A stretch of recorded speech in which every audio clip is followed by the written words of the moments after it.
गुरुजी राधे राधे। राधे राधे। गुरुजी मैं टूंडला से आई हूँ। कहाँ से? टूंडला से, फिरोजाबाद जिला। ठीक है। गुरुजी मैं ये पूछना चाहती हूँ, मुझे 11-12 साल हो गई एकादशी का व्रत करते करते, तो मैं इसका उद्यापन कर सकती हूँ?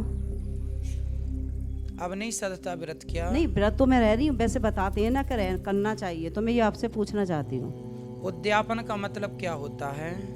बहुत लोग कहते हैं ना कि उद्यापन करना चाहिए, नहीं तो मृत्यु हो जाती है, तो फिर उद्यापन कैसे करोगे? क्या फिर तो वो लटकी रह जाती है एकादशी, तो इसके बारे में पूछना चाहती हूँ। तो कहाँ लटकी रह जाती है फिर? सब लोग बताते हैं गुरुजी।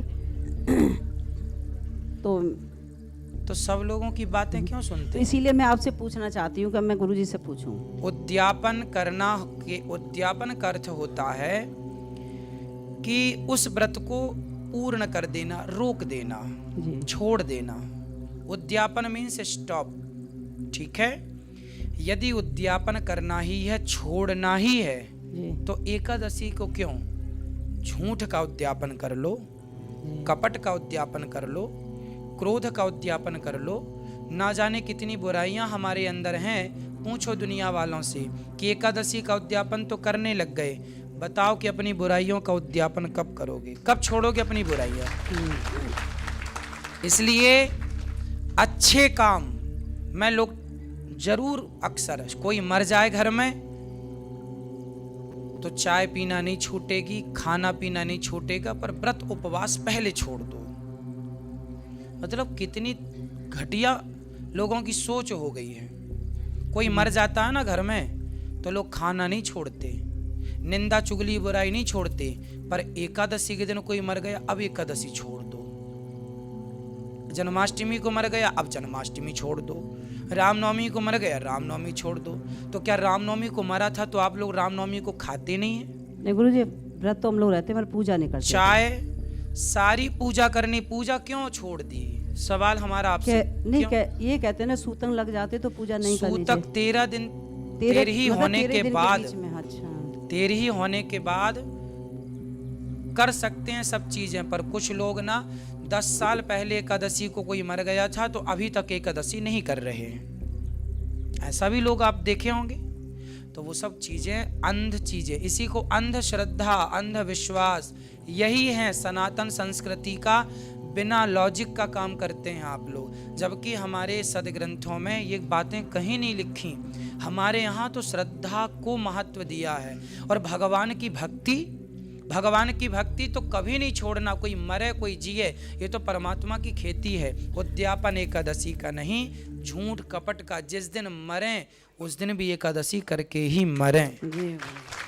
और एकादशी कहीं लटकी नहीं रहती। ये लोगों की जो झूठी बातें हैं, ये निकाल दो अपना कचरा दिमाग से।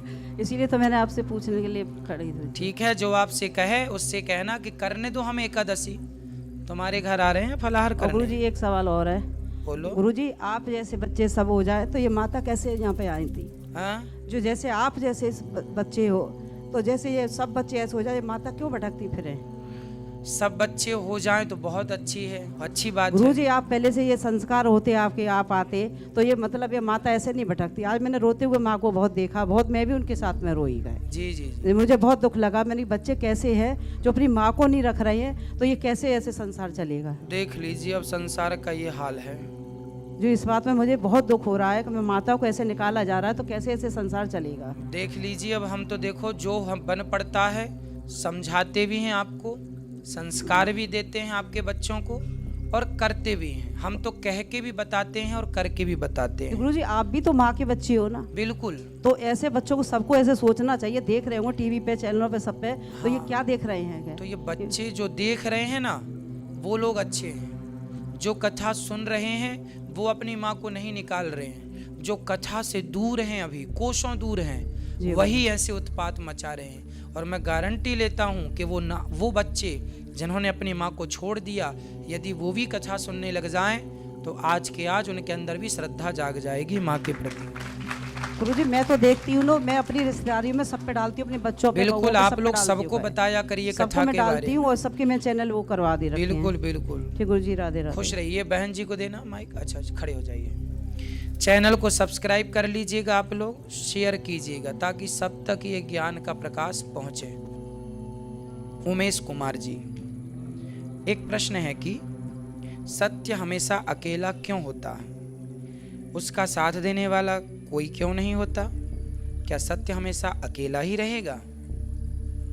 भीड़ में तो गीदड़ रहते हैं। भीड़ में कौन रहता है? शेर तो अकेला ही रहता है, तो सत्य शेर है इसलिए अकेला रहता है। झूठ गीदड़ है, इसलिए झूठे लोग ना 4-6 लोगों को इकट्ठा करते हैं, क्योंकि झुंड में रहते हैं गीदड़ लोग। सत्य शेर है, अकेला चलता है। सत्य को किसी की जरूरत नहीं। मैंने सत्य कह दिया, बस डरने की जरूरत नहीं, कह दिया जो सिद्ध। मेरी बात आप भले ना मानो, पर सत्य यही है। 10 साल बाद पूछोगे तो यही रहेगा, 100 साल बाद पूछोगे तो यही सत्य है। सत्य सत्य है। झूठ बदलता है। झूठ देने वाले लोग ना बयान बदल देते हैं, कभी ऐसा कह दिया, कभी ऐसा कह दिया, पर सत्य तो एक रहता है। 10 साल पहले जैसा था आज वैसा है, 10 साल बाद वैसा रहेगा। क्यों जी? सत्य कभी नहीं बदलता। सत्य तो सत्य।